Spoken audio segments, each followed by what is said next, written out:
और एक केजरीवाल को गिरफ्तार कर लोगे, मेरे भारत मां की कोख से 1 लाख केजरीवाल पैदा हो जाएंगे। आज जिस तरह से इन्होंने आम आदमी पार्टी पे हमला बोला हुआ है, इतने हमारे नेता गिरफ्तार कर लिए, हमारा सारा काम रोकने की कोशिश कर रहे हैं, धमकियां दे रहे हैं, ये कर रहे हैं, वो कर रहे हैं, सब तरफ से, चारों तरफ से हमले ही हमले हमारे ऊपर किए जा रहे हैं। देश का एक एक बच्चा देख रहा है कि हो क्या रहा है। सारे लोग देख रहे हैं, इनको लगता है लोग बेवकूफ है, लोग बेवकूफ नहीं है। अब पार्कों के अंदर चर्चा होने लगी है कि यह चल क्या रहा है, तो लोग एक प्रश्न पूछने लगे हैं, क्या मोदी जी केजरीवाल को खत्म करना चाहते हैं? क्या मोदी जी केजरीवाल को क्रश करना चाहते हैं? क्या मोदी जी केजरीवाल को कुचलना चाहते हैं? ये मैं नहीं पूछ रहा, देश का बच्चा बच्चा पूछने लगा है। जिस तरह का अटैक आम आदमी पार्टी के, इतने सारे हमारे नेता गिरफ्तार कर लिए, कभी भारत क्या दुनिया के इतिहास में हमारा नंबर 2 भी अंदर है, नंबर 3 भी अंदर है, नंबर 4 भी अंदर, अब कह रहे नंबर 1 को भी अंदर डालेंगे। तो इस तरह का आक्रमण कभी नहीं देखा गया। तो ये चर्चा चल रही है, ये क्यों हो रहा है? क्योंकि आज पूरे देश के अंदर बीजेपी का सबसे बड़ा चैलेंजर आम आदमी पार्टी है। आज अगर बीजेपी को खतरा है, भविष्य का खतरा है, तो केवल और केवल आम आदमी पार्टी से खतरा है। इसलिए बीजेपी येन केन प्रकारेण जो मर्जी करके आम आदमी पार्टी को कुचलना चाहती है। और आज पूरी जिम्मेदारी के साथ मैं कहना चाहता हूं, इसमें कोई अहंकार नहीं है कि 2024 के अंदर बीजेपी अगर नहीं हारी लोकसभा चुनाव, तो 2029 के अंदर आम आदमी पार्टी इस देश को बीजेपी से मुक्ति दिलाएगी।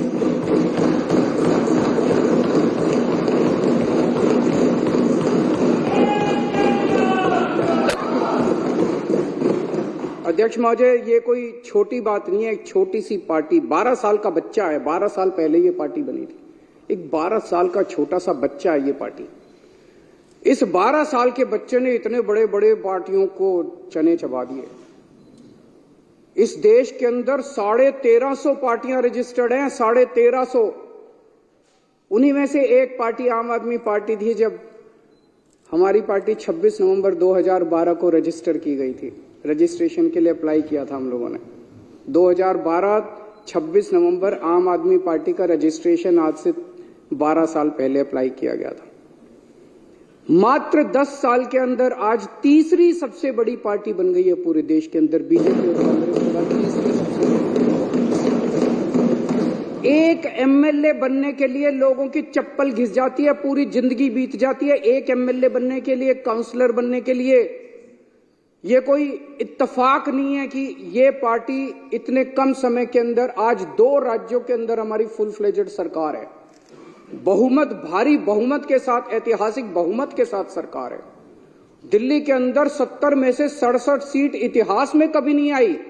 पंजाब के अंदर 117 में से 92 सीट पंजाब के इतिहास में कभी नहीं आई। गुजरात के अंदर पहली बार चुनाव लड़े, पहली बार के अंदर हमारे 14% वोट और 5 एमएलए आ गए। गोवा के अंदर पहली बार चुनाव लड़े और गोवा के अंदर हमारे आज 2 एमएलए हैं। ये कोई छोटी बात नहीं है, इतनी छोटी सी पार्टी और इतना बड़ा। और चंडीगढ़ के अंदर तो आपने देखा हमारा मेयर इन्होंने किस तरह से छीन लिया इन लोग। तो ये कोई छोटी बात नहीं है। और मात्र 12 साल के बाद आज नेशनल पार्टी बन गई। तो आज इनको खतरा और डर भविष्य का केवल और केवल आम आदमी पार्टी से है। और ये भी जानते हैं, और फिर मैं दोहरा रहा हूं कि अगर ये 2024 में जीत जाते हैं तो 2029 में बीजेपी को इस देश को बीजेपी से मुक्ति आम आदमी पार्टी दिलाएगी। कुछ लोग ये भी कहते हैं, जब चर्चा करते हैं लोगों के साथ, लोगों में, मैं तो ये बता रहा हूं, ये मेरी भावनाएं नहीं है, लोगों की, जनता के अंदर जो चर्चा चल रही है, कुछ लोगों का ये भी कि आम आदमी पार्टी के पीछे इसलिए पड़ रही है, दिल्ली की हार को पचा नहीं पा रहे। याद करो 2014 में मई के महीने में क्या जबरदस्त बहुमत लेके मोदी जी आए थे, क्या जबरदस्त। उसके बाद हरियाणा जीत गए, महाराष्ट्र जीत गए। एक अश्वमेध यज्ञ का घोड़ा चला था, ऐसे लग रहा था जैसे इस घोड़े को कोई नहीं रोक पाएगा। और फिर जब 2015 में ये घोड़ा दिल्ली पहुंचा तो दिल्ली के 2 करोड़ लोगों ने इसको रोक लिया। और केवल रोका नहीं, 70 में से 67 सीट बीजेपी केवल 3 पे सिमट गई। तो लोगों को क्या कहना है कि तब से इन लोगों ने ठान लिया कि इस पार्टी को तो नहीं छोड़ना, इस पार्टी को तो कुचलना है किसी भी तरह से। और फिर अक्सर देखा गया इस तरह की नई पार्टियां आती हैं, आंदोलन से निकलती हैं, बनती हैं और फिर एक ही चुनाव में खत्म हो जाती हैं। इनको पूरी उम्मीद थी कि एक चुनाव के बाद हम इतना इनको तंग करेंगे, आने के बाद इन्होंने बहुत तंग किया, हमें काम नहीं करने दिया इन लोगों ने, लेकिन 5 साल के बाद इनको उम्मीद थी चलो 2015 तो जीत गए, 2020 में इनकी सरकार नहीं बनने दें। फिर 2020 के अंदर 70 में से 62 सीट, ये 8 सीटों पे से 2019 में इतने भारी 303 सीट लेके लोकसभा के अंदर जीते, लेकिन उसके बाद दिल्ली के अंदर आके हार गए। तो इनको ये दिल्ली की हार पच नहीं रही। इन्होंने हमें रोकने के लिए क्या नहीं किया, सब कुछ किया इन्होंने हमें रोकने के लिए, कोई कसर नहीं छोड़े इन्होंने हमें रोकने के लिए। लेकिन जो हमारा असली चीज था वो ये, इन्होंने हमारे काम, सबसे बड़ी तकलीफ इनको किस बात की है कि जो काम हम लोग कर रहे हैं इनके पास उसका काट नहीं है। जो काम हम लोग कर रहे हैं ये वो काम नहीं कर सकते। हमने क्या क्या काम किए, हमने पिछले पहले हमारी दिल्ली में सरकार थी, पंजाब में सबसे बड़ा काम किया। दिल्ली में और पंजाब में दोनों जगह बिजली फ्री हो गई और बिजली 24 घंटे हो गई। मैं आज बीजेपी को चैलेंज करता हूं, 30 साल से गुजरात के अंदर तुम्हारी सरकार है, 15 साल से मध्य प्रदेश के अंदर तुम्हारी सरकार है, 10 साल से उत्तर प्रदेश के अंदर तुम्हारी सरकार है। एक राज्य के अंदर बिजली फ्री करके दिखा दो, तुम बिजली 24 घंटे करके दिखा दो। एक राज्य के अंदर इतने बड़े बड़े पावर कट लगते हैं, गुजरात के अंदर, मध्य प्रदेश के, पंजाब के अंदर 1 साल में 0 पावर कट हो गया। दिल्ली के अंदर 0 पावर, 24 घंटे बिजली आती है, फ्री बिजली आती है। तुमसे ना 24 घंटे बिजली आती, तुम्हारे राज्यों में ना फ्री बिजली आती, इतनी महंगी बिजली आती है, इतने पैसे लेते हो जनता से। दिल्ली के अंदर हमने और अब पंजाब में कर रहे हैं, शानदार स्कूल बना दिए, सरकारी स्कूलों का काया पलट हो गया। पूरी दुनिया से लोग देखने के लिए आ रहे हैं, पूरी दुनिया के अंदर आज शिक्षा के लिए जाना जाता है दिल्ली को कि स्कूल बड़े अच्छे हो गए, शानदार शिक्षा, हैप्पीनेस करिकुलम। अमेरिका के राष्ट्रपति की बीवी हमारा हैप्पीनेस करिकुलम की क्लास अटेंड करके जाती है। दिल्ली ने देश का नाम पूरी दुनिया के अंदर रोशन किया है। और इनके स्कूलों को उठा के देख लो, गुजरात, मध्य प्रदेश, उत्तर प्रदेश के स्कूलों को उठा के देख लो, क्या हालत बना रखी है। उनके अंदर जानवर घूम रहे हैं, ये टूटी पड़ी हैं, दीवारें टूटी पड़ी है। कितने गरीबों के बच्चों का भविष्य जो है इन्होंने अंधकार में डाला हुआ है। मैं चैलेंज करता हूं बीजेपी को, इतने सारे स्कूल तो छोड़ो, 10 स्कूल तुम अपने गुजरात में, मैं तो इतना घूमा गुजरात में चुनाव पर, एक स्कूल नहीं मिलता था जो इन्होंने ठीक कराओ। 30 साल के अंदर तुमसे एक स्कूल ठीक नहीं हुआ।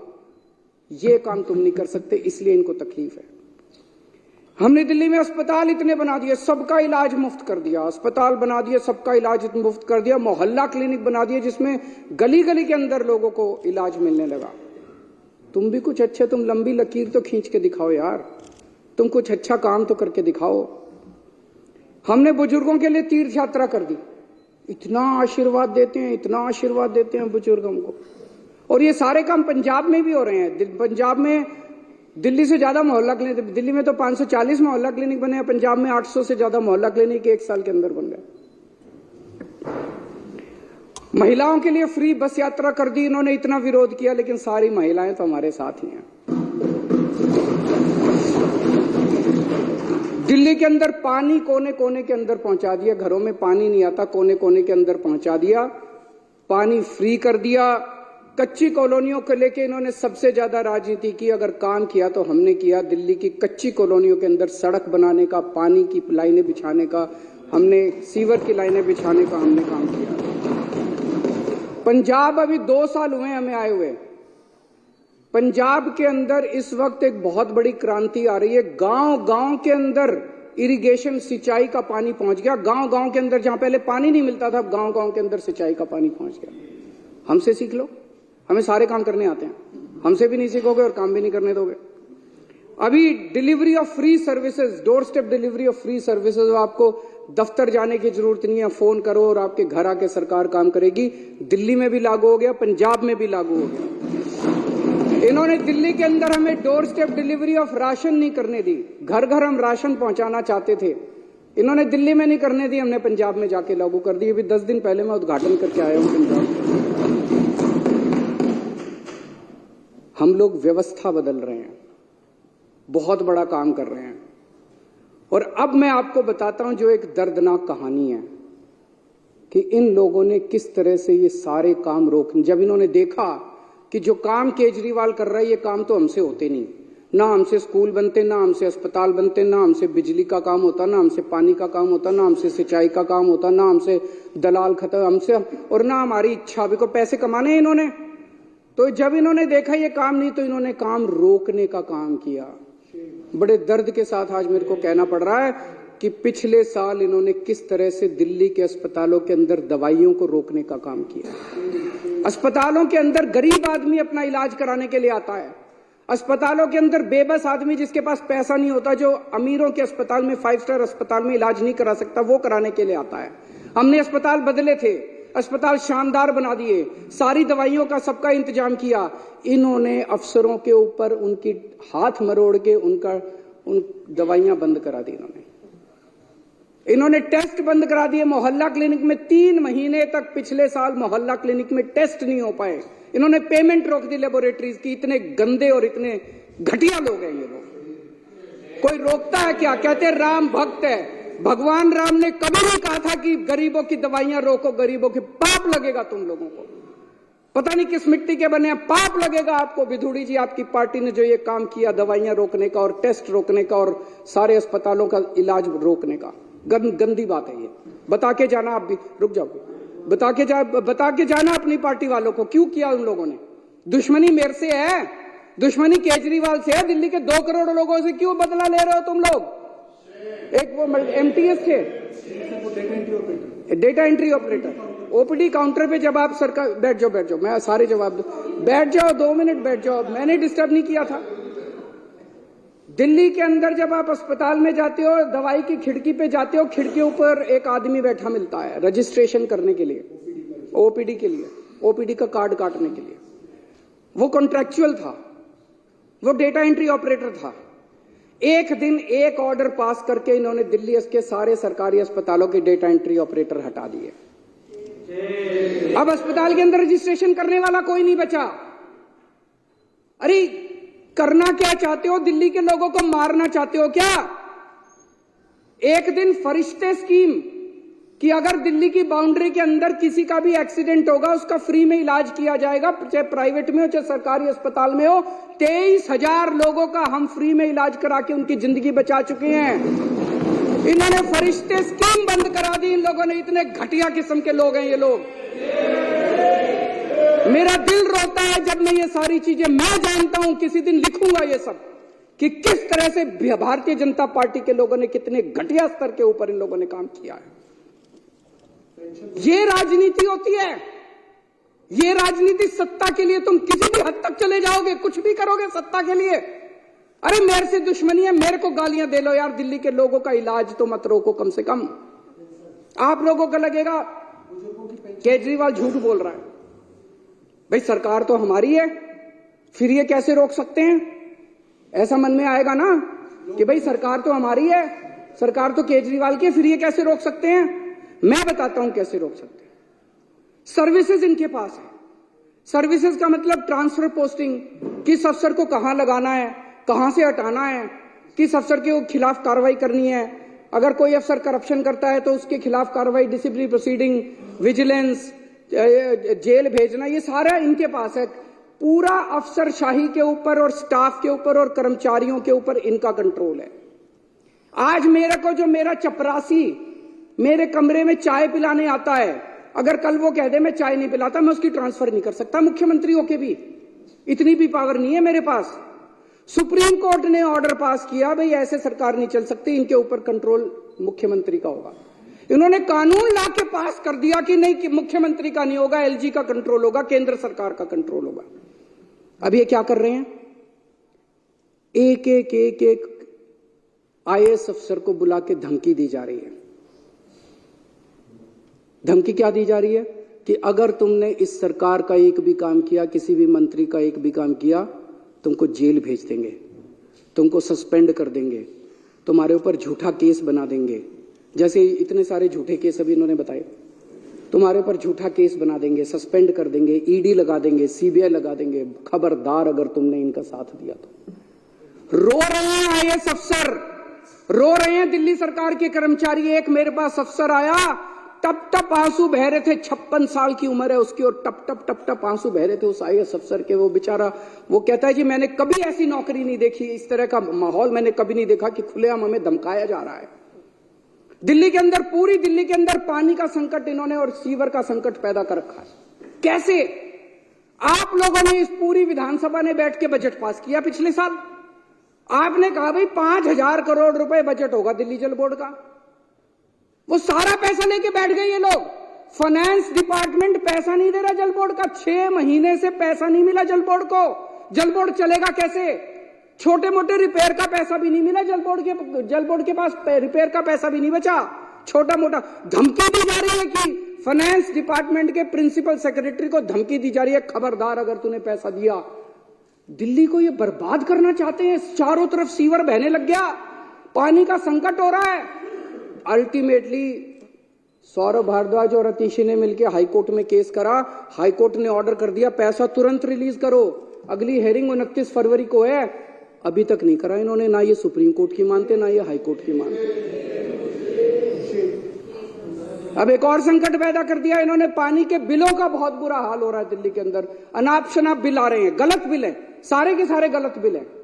हमने प्रस्ताव रखा, आप ही बताना अगर गलत है तो। हमने कहा भाई अगर किसी का पानी का बिल गलत है, आपके पिछले सालों के अंदर 3 साल 4 साल 5 साल जब से आपने पैसे नहीं भरे, आपके 2 या 2 से ज्यादा अगर कोई भी ओके बिल है, उसको हम ले लेंगे, उसका एवरेज निकालेंगे और एवरेज के हिसाब से बाकी सारी कर देंगे। ठीक है कि नहीं है? गलत है कि ठीक है? हमने ये बनाया प्रस्ताव बना के अफसरों को भेजा, इसको लागू करो। अफसरों ने फाइल पे लिख दिया कि हम नहीं लागू करते। फिर बुला के पूछा उनसे, अफसरों से रोने लग गए बेचारे। बोले जी कह रहे हैं तुम्हारी नौकरी चली जाएगी, तुमको जेल में डाल देंगे अगर तुमने ये प्रस्ताव पारित किया तो। लेकिन प्रस्ताव तो पारित करा के छोड़ेगा केजरीवाल।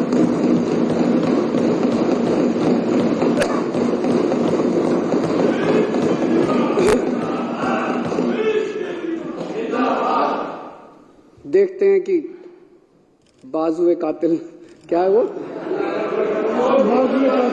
जोर कितना बाजुए कातिल में है। उन्होंने बिजली की सब्सिडी बंद करने की कोशिश की थी, मेरे को याद है। पिछले साल से खूब नौटंकी मचा रखी है उन्होंने। कभी बिजली कंपनियों के डायरेक्टर हटा दिए, कभी ये हटा दिया, वो हटा दिया कि बिजली की सब्सिडी बंद करो। इनको पता है कि बिजली की सब्सिडी से सबसे ज्यादा जनता प्रभावित है। होने नहीं दी मैंने इन लोगों की गंदी चाल।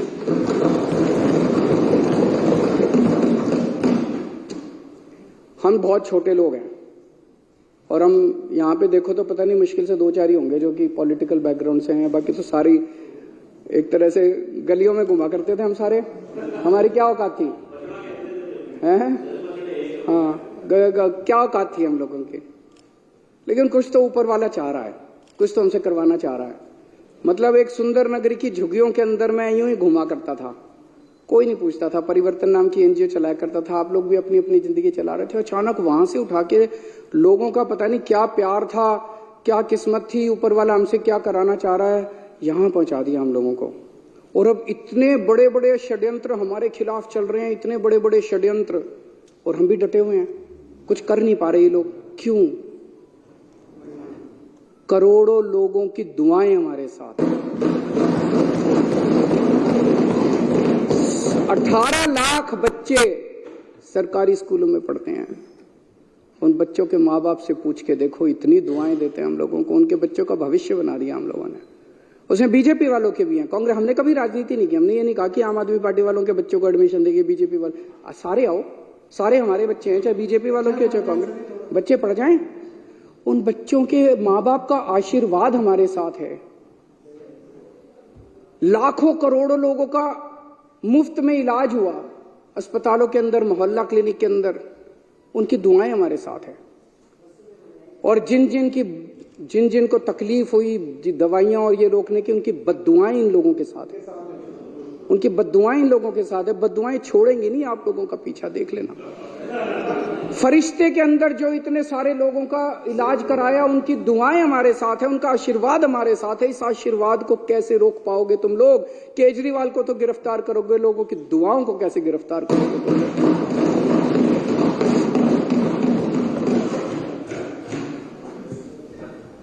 अब ये ऑपरेशन लोटस करने आए हैं। कितने ऑपरेशन लोटस कर लिए? अब तो थकते भी नहीं हो तुम। हमारी दाद तो देनी पड़ेगी तुम लोगों को।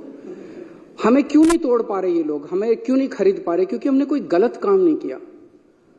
दूसरे स्टेट्स के अंदर दूसरे नेताओं जो आपने इतने सारे नाम लिए, फलाना ये फलाना वो, उन लोगों ने गलत काम किए थे।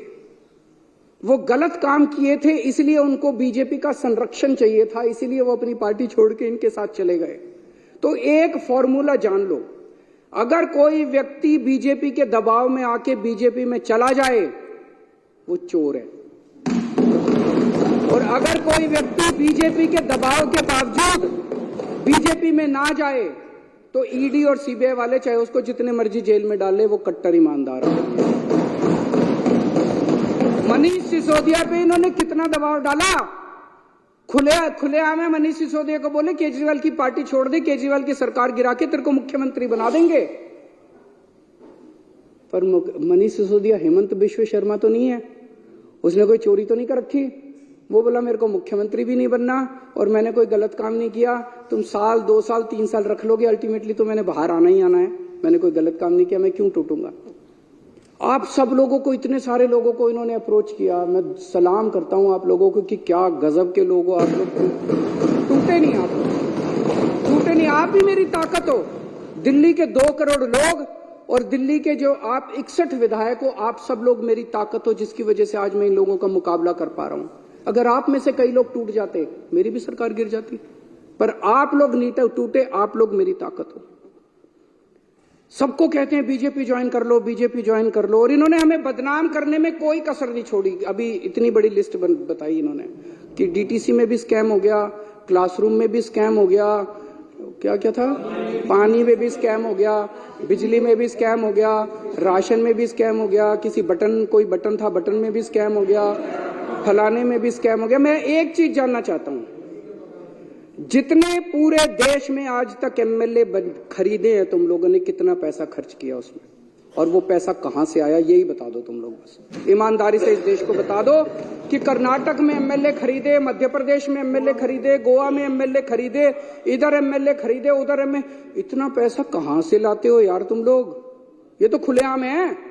जब इन लोगों को 25-25 करोड़ दे रहे थे, पता नहीं है मार्केट रेट भी है। मार्केट रेट क्या चल रहा है मेरे को तो पता नहीं। मध्य प्रदेश में क्या रेट चल रहा है, कर्नाटक में क्या रेट चल रहा है? तो ये पैसा कहां से आता है? ये पैसा कहां से आ रहा है? तुम हमारे बटन में स्कैम ढूंढ रहे हो।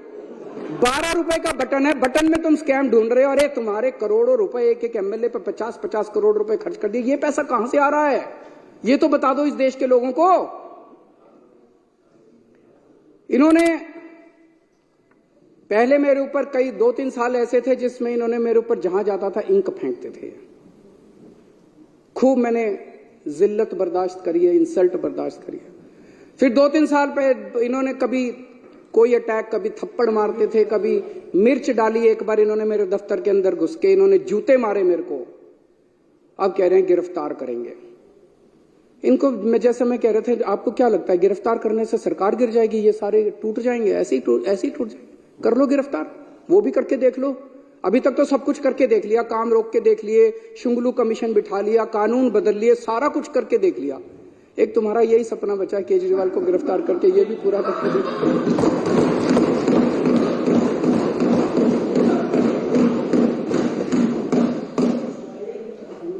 अभी तक तुमने इतनी रेड मारी,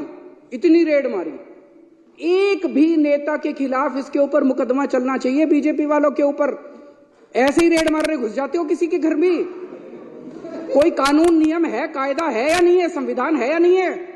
मनीष सिसोदिया क्या इतनी रेड मारी? आप लोगों में से कितने एमएलए के यहाँ रेड मारी, सत्येंद्र जैन के यहाँ रेड मारी, संजय सिंह के यहाँ रेड मारी, कहीं कुछ एक नया चवन्नी मिली, एक पैसा नहीं मिला।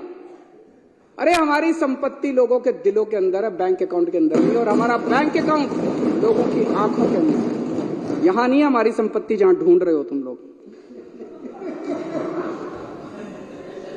अध्यक्ष महोदय, 2014-15 में 2 घटनाएं घटी उस फाइनेंशियल ईयर में।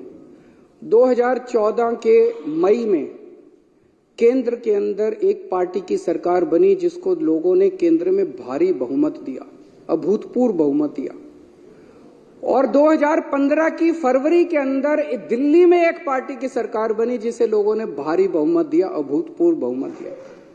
और वहां से 2 किस्म की राजनीति ने जन्म लिया, एक केंद्र के अंदर जो सरकार बनी थी और दिल्ली के अंदर जो सरकार बनी थी। आज 10 साल हो गए दोनों सरकारों को बने हुए। एक केंद्र की सरकार है जिसने 10 साल में कोई काम नहीं किया, और अब वो केवल कैसे वोट लेना चाहते हैं? कांग्रेस के नेताओं को गिरफ्तार कर लो, कांग्रेस का अकाउंट फ्रीज कर दो, आम आदमी पार्टी के नेताओं को गिरफ्तार कर लो, ईडी को सबके पीछे लगा दो, सारी ओपोजिशन को कुचल डालो, सारे नेताओं को जेल में डाल दो। इस तरह से ये वोट लेना चाहते हैं। और दूसरी राजनीति दिल्ली की राजनीति थी जिसके अंदर हमने स्कूल बनवाए, अस्पताल बनवाए, लोगों का इलाज किया, लोगों के बच्चों को पढ़ाया, पानी का इंतजाम किया, बिजली का। हमने 2 करोड़ लोगों का दिल जीता, इसलिए हम वोट मांग रहे हैं। दोनों 2 किस्म की राजनीति अब देश के लोगों को तय करना है। एक पाप की राजनीति है, एक पुण्य की राजनीति है। इस देश को पाप की राजनीति चाहिए या इस देश को पुण्य की राजनीति चाहिए, ये लोगों को तय करना है। अब आजकल बड़ी अफवाह फैला रखी है इन लोगों ने, बस ये लोकसभा चुनाव हो जाएं, उसके बाद तो संविधान बदल के दिल्ली को फुल यूनियन टेरिटरी बना देंगे, उसके बाद चुनाव फैला रखी नहीं फैला रखी, विधानसभा खत्म कर देंगे। अरे किसी के बाप की जागीर है जो विधानसभा खत्म कर दोगे? ऐसे ही विधानसभा खत्म कर दोगे? ये देश किसी की पिताजी की जागीर थोड़ी है कि ऐसे ही विधानसभा खत्म कर दोगे। मैं आज बीजेपी से जानना चाहता हूं, ये चुनाव इसी बात पे हो जाए, दिल्ली के लोगों से जाके वोट मांगो, बोलो तुम्हारा वोट का अधिकार छीन लेंगे, वोट दो हमको। मजाल जो तुमको। आज बीजेपी स्पष्ट कर दे कि लोकसभा के बाद दिल्ली की विधानसभा को भंग करेंगे कि नहीं करेंगे, इसी के ऊपर चुनाव हो जाए इस बार। आप भी जा जाके गली गली में बोलना और गली गली में लोगों को बताना कि अगर तुमने बीजेपी को वोट दे दिया तो तुम्हारा बीजेपी वोट का अधिकार छीनने वाली है। बीजेपी खुल के अंदर बोल रही है और बीजेपी को हम ललकारेंगे, अगर हिम्मत है तो करके दिखा दो। और एक और आप सबसे विनती है कि विधानसभा भंग करें या ना करें, हम यहां सत्ता के लिए नहीं आए, हम यहां सेवा के लिए आए हैं, काम करते रहना। हम एमएलए रहे ना रहे, मंत्री रहे ना रहे, मुख्यमंत्री रहे ना रहे, विधानसभा रहे ना रहे, पूरी जिंदगी देश के लिए न्यौछावर की है, सत्ता के लिए नहीं, हमने सर्विस सेवा के लिए हम लोगों ने न्यौछावर की है। मैं दिल्ली वालों को भी बोलना चाहता हूं, इन लोगों को आपके बेटे से तकलीफ है। आपने मेरे को बहुत कुछ दिया है दिल्ली वालों ने, सुंदर नगर की गलियों से उठा के एक आदमी को इतनी बड़ी जिम्मेदारी दिल्ली वालों ने दे दी। इन लोगों को आपके बेटे से तकलीफ है, ये आपके बेटे को क्रश करना चाहते हैं, ये आपके बेटे को खत्म करना चाहते हैं। लेकिन आप चिंता मत करना, मैं आपके साथ हूं, आपके लिए लड़ता रहूंगा मरते दम तक। मेरी ये विधानसभा भंग भी कर दें, अगर ये जितने मर्जी षड्यंत्र करते रहें, सत्ता में होते हुए या सत्ता में बाहर रह के मेरी जिंदगी आप लोगों के लिए है। 7 जन्म में भी मैं आपका एहसान नहीं चुका सकता जो एहसान दिल्ली वालों का मिला।